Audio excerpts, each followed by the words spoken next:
क्या कभी इस बात पर गौर किया है कि हमारे ही देश के भीतर कुछ ऐसे इलाके भी हैं जो लगभग अपने खुद के एक छोटे स्वायत्त देश की तरह चलते हैं? हाँ, जहाँ देश की संसद के कुछ कानून सीधे तौर पर लागू नहीं होते। बिल्कुल।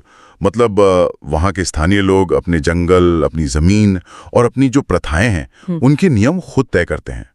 तो आज हम इस डीप डाइव में किसी सूखी या उबाऊ किताब के पन्ने नहीं पलटने वाले हैं। नहीं, बिल्कुल नहीं। आज हमारे पास चर्चा के लिए बहुत ही दिलचस्प स्रोत हैं। हाँ, आज हमारे पास जो स्रोत सामग्री है वो भारत के संविधान की 12 अनुसूचियों को दर्शाने वाले 12 बेहद खास विजुअल और ग्राफिक पेजों का एक संग्रह है।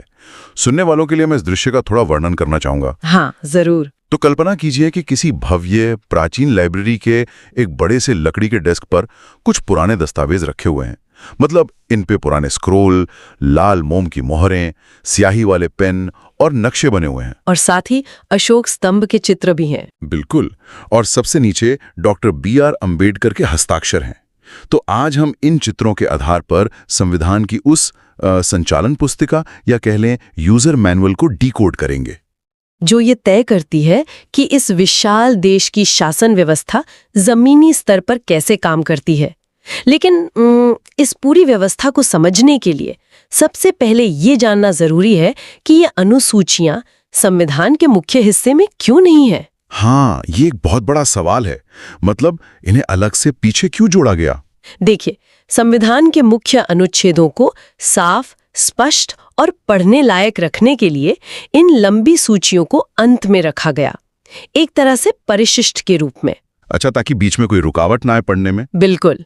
सोचिए, अगर हर बार किसी नए राज्य की सीमा बदलने या किसी नई भाषा को मान्यता देने पर मुख्य अनुच्छेदों में ही काट-छाट करनी पड़ती, तो पूरा दस्तावेज कितना उलझ जाता। बहुत ज्यादा जटिल हो जाता। हाँ, तो इसलिए ये अनुसूचियां उस मशीनरी का जरूरी डेटाबेस है जो मुख्य संविधान को सुचारू रूप से चलाता है। तो चलिए इस डेटाबेस की नींव से शुरू करते हैं, जो कि देश की भौतिक सीमाओं और उसे चलाने वाले लोगों के वादों से जुड़ी है। बिल्कुल। पहली अनुसूची। हाँ, मेरे सामने जो पहला चित्र है वो प्रथम अनुसूची का है। इसमें भारत का एक पुराना नक्शा बना है और दोनों किनारों पर अशोक स्तंभ हैं। और नीचे हस्ताक्षर भी हैं, है ना? हाँ, नीचे डॉक्टर अंबेडकर के हस्ताक्षर। यहाँ भारत के राज्य की जो सूची दी गई है उसमें 16 राज्यों और 8 संघ राज्य क्षेत्रों के नाम हैं, जैसे दिल्ली से लेकर लद्दाख तक। लेकिन सूची को ध्यान से देखने पर कुछ नाम बेहद अप्रत्याशित लगते हैं। मतलब आंध्र प्रदेश, असम और बिहार के बीच में कुछ अजीब से शब्द हैं। अजीब से शब्द मतलब कैसे? जैसे यहां स्पष्ट रूप से लिखा है मरेल, तमलवात, उजाब, सकेता, मुसम और बामसर। अरे वाह! हिस्सा है जब रियासतों का एकीकरण हो रहा था। या फिर ये किसी बहुत पुरानी प्रिंटिंग मशीन की कोई भारी गलती है। हाँ, ये प्रिंटिंग की गलती या किसी अधूरे ड्राफ्ट का हिस्सा हो सकता है, मैं मानती हूँ। लेकिन इस विसंगति से परे जो मुख्य बात है वो ये है कि ये अनुसूची देश के बुनियादी ढांचे को कानूनी रूप से परिभाषित करती है। मतलब देश की सीमाओं को? बिल्कुल। ये बताती है कि भारत की भौगोलिक सीमाएं आखिर कहाँ तक हैं। जब भी कोई नया राज्य बनता है या किसी राज्य की सीमा बदलती है तो सबसे पहले इसी सूची में संशोधन करना पड़ता है। तो ये एक तरह से राज्य और केंद्र के बीच संघीय ढांचे का सबसे पहला लिखित प्रमाण है। एकदम सही कहा आपने। तो जब देश की सीमाएं तय हो गई तो सवाल उठता है कि इस विशाल ढांचे को चलाएगा कौन और उनके विशेषाधिकार क्या होंगे, जो हमें दूसरी अनुसूची की तरफ ले जाता है। हाँ, ये हमें दूसरे चित्र की ओर ले जाता है। ये द्वितीय अनुसूची है जिस पर बड़े अक्षरों में संविधान सभा भारत लिखा है। और इसमें चित्र कैसे है?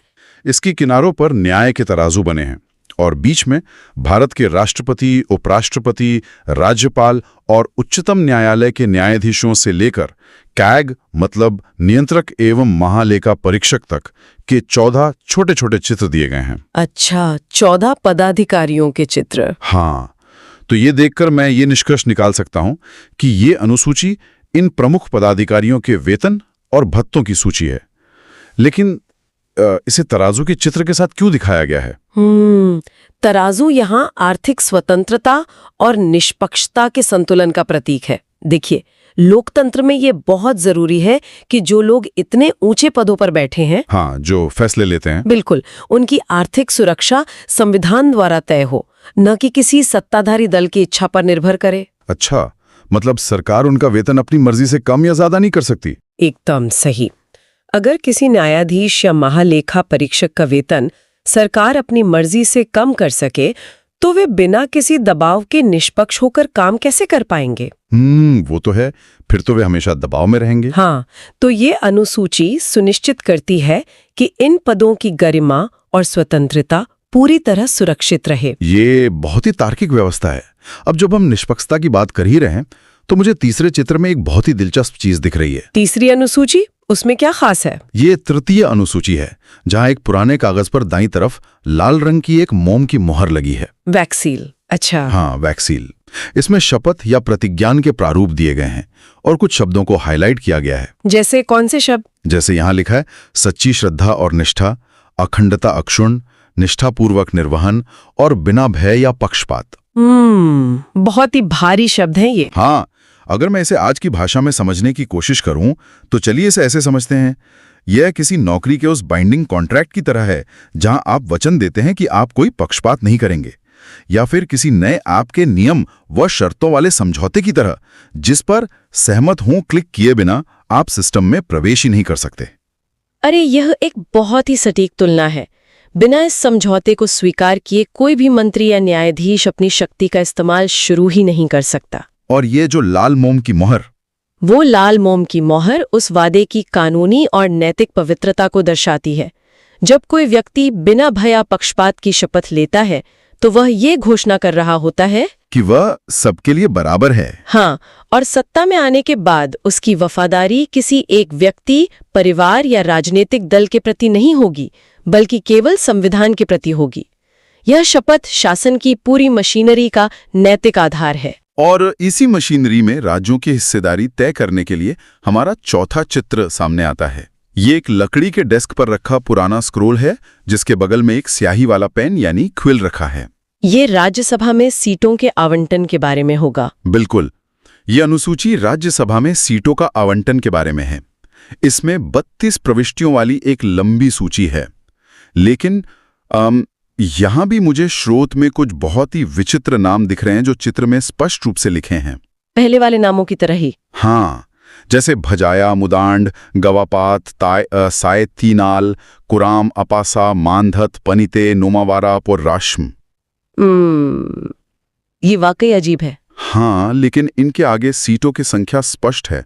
जैसे उत्तर प्रदेश के आगे 31 सीटें। अच्छा, तो संख्याएं बिल्कुल सही हैं। हाँ, ये स्पष्ट है कि ये गणित का बही खाता है। लेकिन मैं आपसे पूछना चाहता हूं कि संविधान के इतने उच्च स्तर पर हर एक सीट का हिसाब इस तरह स्क्रोल पर क्यों लिखा गया है? देखिए, यहाँ जो सबसे आकर्षक बात है वो ये है कि लोकतंत्र में प्रतिनिधित्व ही सब कुछ है। संघीय व्यवस्था में राज्यसभा वो जगह है जहाँ राज्यों को उनकी आबादी के अनुपात में आवाज मिलती है। किस राज्य की कितनी शक्ति होगी, इसका स्पष्ट गणित होना बहुत जरूरी है, ताकि कोई भ्रम न रहे। हाँ, अगर ये गणित लिखित और पारदर्शी न हो, तो छोटे राज्यों को हमेशा ये डर रहेगा कि बड़े राज्य उनकी आवाज दबा देंगे। ये स्क्रॉल और स्याही वाला पेन इसी प्रतिनिधित्व के स्पष्ट दस्तावेजीकरण का प्रतीक है। इसे स्पष्ट लिखे बिना व्यवस्था नहीं चल सकती। तो मुख्य भूमि और सत्ता के बड़े गलियारों के नियमों को समझने के बाद अब हम उन विशेष क्षेत्रों की ओर मुड़ते हैं जिन्हें एक बिल्कुल अलग तरह के प्रशासन की आवश्यकता है। हाँ, पांचवी और छठी अनुसूची। बिल्कुल, हमारा पांचवा चित्र भारत के नक्शे का है, लेकिन इसमें कुछ हिस्से अलग से रंगे हुए हैं। साथ ही जनजातीय लोगों का एक चित्र और एक रिपोर्ट का आइकन बना हुआ है। यह पंचम अनुसूची है, जो अनुसूचित क्षेत्रों के प्रशासन से जुड़ी है। हाँ, इसके 4 भाग हैं, क, ख, ग और घ। इसमें राज्यपाल की शक्ति, जनजातीय सलाहकार परिषद का गठन, शिक्षा और स्वास्थ्य के विकास की बात है। लेकिन एक लाइन जो सबसे ज्यादा ध्यान खींचती है वो है भूमि हस्तांतरण पर नियंत्रण। यह बहुत महत्वपूर्ण है। मुझे लगता है कि ये नियम इसलिए हैं क्योंकि अगर आजाद बाजार के नियम यहाँ सीधे लागू कर दिए जाते तो शायद बाहर के लोग आसानी से इन जंगलों और जमीनों को खरीद लेते। बिल्कुल सही सोचा आपने। यह इस अनुसूची का सबसे महत्वपूर्ण पहलू है।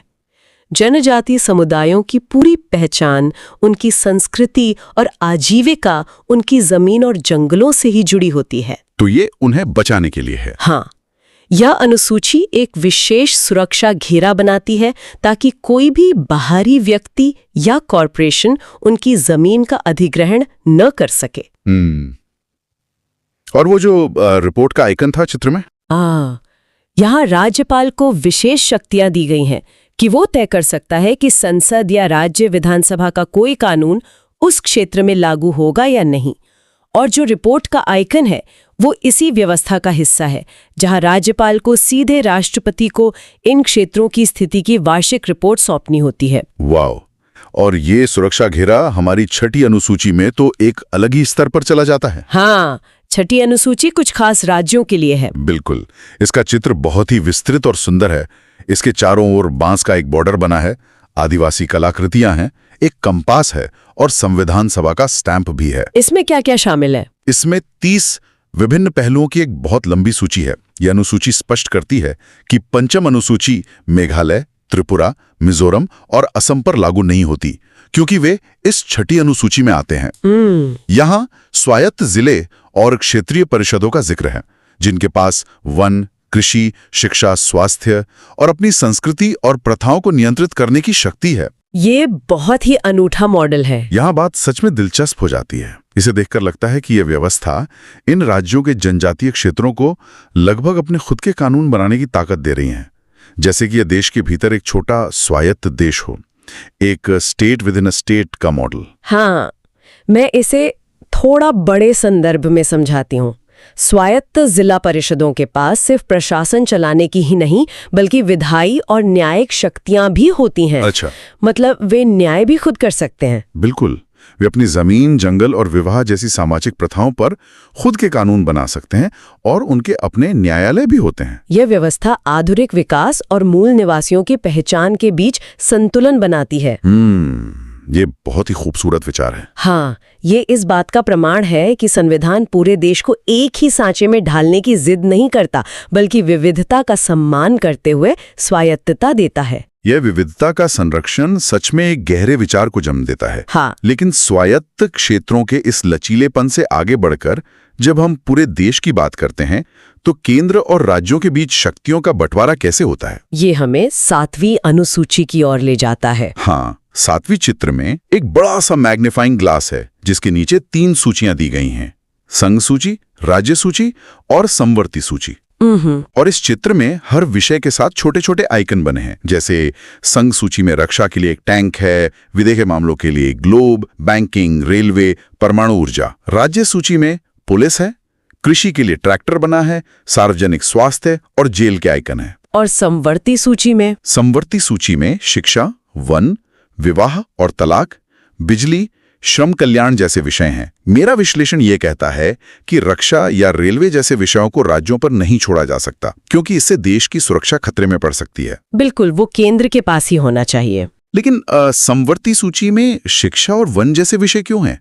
मतलब अगर एक ही गाड़ी के 2 ड्राइवर हों, केंद्र और राज्य, और दोनों अलग दिशा में जाना चाहें तो क्या होगा? देखिए, ये टकराव स्वाभाविक है और इसी को सुलझाने के लिए ये समवर्ती सूची बनाई गई है।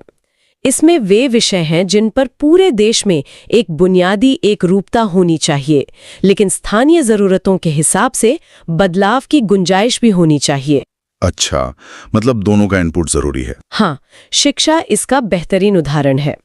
देश भर में शिक्षा का एक बुनियादी स्तर होना चाहिए, इसलिए केंद्र कानून बनाता है, लेकिन हर राज्य का इतिहास और भाषा अलग है, इसलिए राज्य भी इसमें अपने नियम जोड़ सकता है। लेकिन अगर दोनों के नियमों में झगड़ा हो जाए तो, मतलब 2 ड्राइवर वाला सवाल। हाँ, तो संविधान स्पष्ट करता है कि अगर राज्य और केंद्र के कानूनों में सीधा विरोध होता है तो केंद्र का कानून ही माना जाएगा।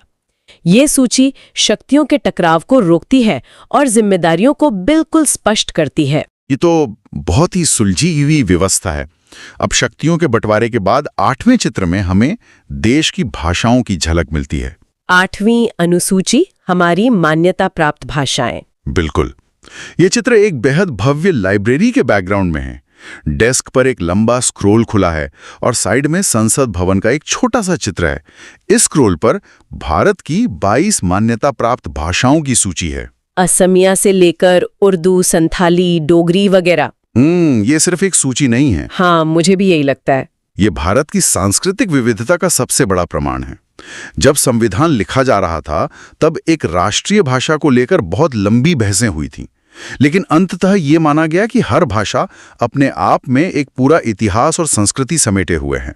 तो ये उन्हें सम्मान देने का तरीका है। बिल्कुल।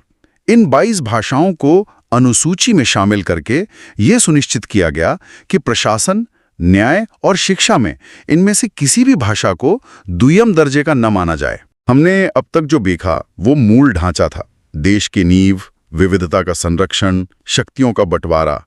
लेकिन कोई भी समाज स्थिर नहीं रहता है ना। हाँ, समय के साथ समाज और राजनीति दोनों बदलती है। और इसलिए संविधान को भी इन बदलावों के हिसाब से बदलना पड़ा। अब हम संविधान के विकास की बात करते हैं, जो न्याय और राजनीति से गहराई से जुड़ा है। 9वीं अनुसूची का चित्र इस बदलाव का सबसे बड़ा गवाह है। इसमें क्या चित्र बने? इसमें गेहूं की बालियां हैं, न्याय का तराजू है और एक हथौड़ा या गैवल बना हुआ है। इसमें मुख्य विषय लिखे हैं जमींदारी उन्मूलन और कृषि भूमि का संरक्षण। और संशोधनों का इतिहास भी है, जैसे पहला, 24वां, 40वां संशोधन। लेकिन जो बात मुझे सबसे ज्यादा चौंकाती है वो है अनुच्छेद 31B के अंतर्गत न्यायिक समीक्षा से संरक्षण का जिक्र। यहां लिखा है कि इस अनुसूची में डाले गए कानूनों को अदालत में चुनौती नहीं दी जा सकती। हाँ, ये एक बड़ा कदम था। तो मेरा सवाल ये है कि अगर हम एक लोकतांत्रिक देश में रहते हैं जी, जहां न्यायपालिका सबसे ऊपर है, तो किसी कानून को अदालतों की पहुंच से बाहर रखने की नौबत क्यों आई? देखिए, इसे समझने के लिए हमें 1951 के हालात देखने होंगे। जब देश आजाद हुआ तो लाखों किसान भूमिहीन थे और कुछ मुट्ठी भर जमींदारों के पास हजारों एकड़ जमीन थी। बहुत असमानता थी। बिल्कुल। सरकार ने सामाजिक न्याय के लिए जमीन का पुनर्वितरण करने के कानून बनाए, लेकिन जमींदारों ने संपत्ति के मूल अधिकार का हवाला देते हुए इन कानूनों को अदालतों में चुनौती देना शुरू कर दिया, जिससे सारे सुधार अटक गए। अच्छा, तो कोर्ट के चक्कर में सब रुक गया। हाँ, इसलिए संविधान के पहले ही संशोधन के जरिए ये 9वीं अनुसूची जोड़ी गई।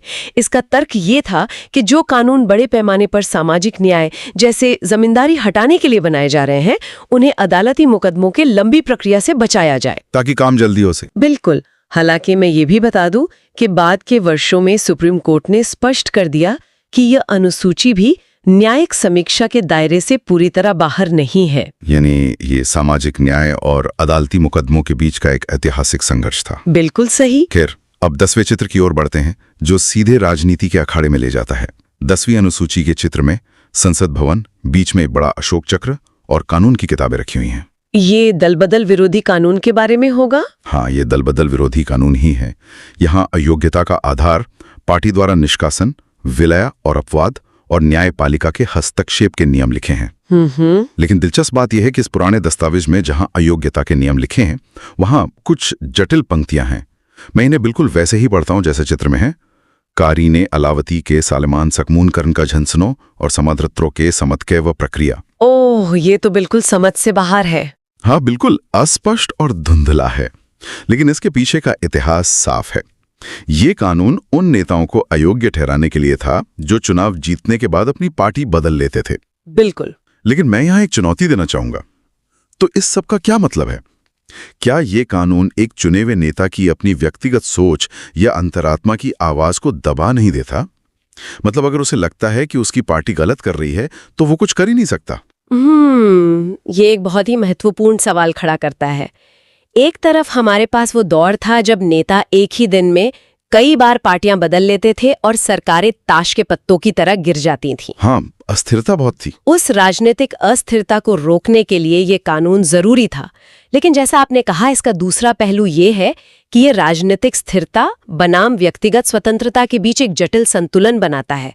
अगर नेता पार्टी के खिलाफ जाते हैं तो उनकी सदस्यता छिन सकती है। तो यह एक तरह का तनावपूर्ण संतुलन है। बिल्कुल। चलिए, संसद के इन बड़े गलियारों और दल बदल की उलझनों से निकलकर अब हम सीधे जमीनी स्तर पर आते हैं, आम आदमी के दरवाजे पर। यानी उनके गांव और उनके शहर। हाँ, हमारी आखिरी 2 अनुसूचियां इसी के बारे में हैं। 11वीं अनुसूची जो पंचायती राज से जुड़ी है। इसके चित्र में एक लकड़ी के मेज पर एक और स्क्रॉल रखा है। इसमें ग्रामीण जीवन को दर्शाने वाले बहुत ही सुंदर आइकन बने हैं। जैसे क्या क्या? जैसे एक हल, पेड़, हैंडपंप और गांव का बाजार। यह अनुसूची 73वीं संशोधन के बाद 1992 में आई। इसमें 17 विषय दिए गए हैं। जैसे कृषि और पानी। हाँ, लघु सिंचाई, पशुपालन, खादी उद्योग, पेयजल, गरीबी उन्मूलन और पुस्तकालय। इसे देखकर साफ समझ आता है कि ये बहुत जमीनी बातें हैं। बिल्कुल, ये सत्ता का असली विकेंद्रीकरण है। सोचिए, दिल्ली या राज्यों की राजधानियों में बैठे लोग ये कैसे तय कर सकते हैं कि किसी गांव में हैंडपंप कहाँ लगना चाहिए? उन्हें तो वहां की जमीनी हकीकत पता ही नहीं होगी। सही कहा। इसलिए 11वीं अनुसूची ने वो ताकत निकालकर सीधे गांव के हाथों में दी, ताकि स्थानीय लोग अपने फैसले खुद ले सकें। और बिल्कुल यही मॉडल हमारे शहरों के लिए भी अपनाया गया। हमारे अंतिम चित्र 12वीं अनुसूची में, जो कि भाग 9A नगरीय योजना से जुड़ा है, इसमें एक मोम की मोहर, स्याही की दवात और कलम के साथ एक और पुराना स्क्रोल है। इसमें शहरी प्रशासन के विषय होंगे? हाँ, इसमें 18 विषय हैं, जैसे नगरीय योजना, अग्निशमन सेवाएं, गंदी बस्ती सुधार या स्लम इम्प्रूवमेंट, शमशान और कब्रिस्तान, जन्म मृत्यु सांख्यिकी, और एक शब्द है कांजी हाउस, यानी कैटल पाउंड्स। आवारा पशुओं को रखने की जगह। हाँ, अगर मैं इसे समझाऊं तो ये देश की हाउसकीपिंग है। बड़े नेता शायद रक्षा या विदेश नीति की बात करें, लेकिन एक आम नागरिक के लिए अग्निशमन सेवाएं या साफ सड़कें सबसे ज्यादा मायने रखती हैं। बिल्कुल, एक आम नागरिक का रोजमर्रा का वास्ता इसी 12वीं अनुसूची से पड़ता है। ये शासन को नागरिक के सबसे करीब ले जाने की प्रक्रिया है। तो इस पूरी यात्रा का सार अगर हम देखें, कैसे इन 12 विजुअल दस्तावेजों में देश की भौगोलिक सीमाओं से लेकर, मतलब अनुसूची 1 से लेकर हमारे मोहल्ले के कांजी हाउस, जो कि अनुसूची 12 है, तक का पूरा खाका खींचा गया है। ये सिर्फ एक किताब नहीं, बल्कि एक जीवंत व्यवस्था है। हाँ, मैं पूरी तरह सहमत हूँ। ये लगातार सांस ले रही है। और आज के इस डीप डाइव को समाप्त करने से पहले मैं सुनने वालों के लिए एक विचारोत्तेजक सवाल छोड़ना चाहता हूँ। जरूर। हमने देखा कि कैसे समय के साथ जमींदारी हटाने के लिए 9वीं, दल बदल को रोकने के लिए 10वीं और स्थानीय स्वशासन के लिए 11वीं और 12वीं अनुसूचियां जोड़ी गईं। तो जरा सोचिए, जिस तेजी से आज तकनीक और आर्टिफिशियल इंटेलिजेंस का विकास हो रहा है, अगर भविष्य में हमारे संविधान में एक 13वीं अनुसूची जोड़ी जाए जो डिजिटल अधिकारों या साइबर स्पेस को नियंत्रित करें, तो उस पुरानी भव्य लाइब्रेरी के डेस्क पर रखे उस नए स्क्रॉल पर क्या लिखा होगा और उसके आइकन कैसे दिखेंगे? क्या उसमें किसी सर्वर का चित्र होगा या किसी न्यूरल नेटवर्क का? इस पर जरूर सोचिएगा। हाँ, बिल्कुल। आज के लिए बस इतना ही।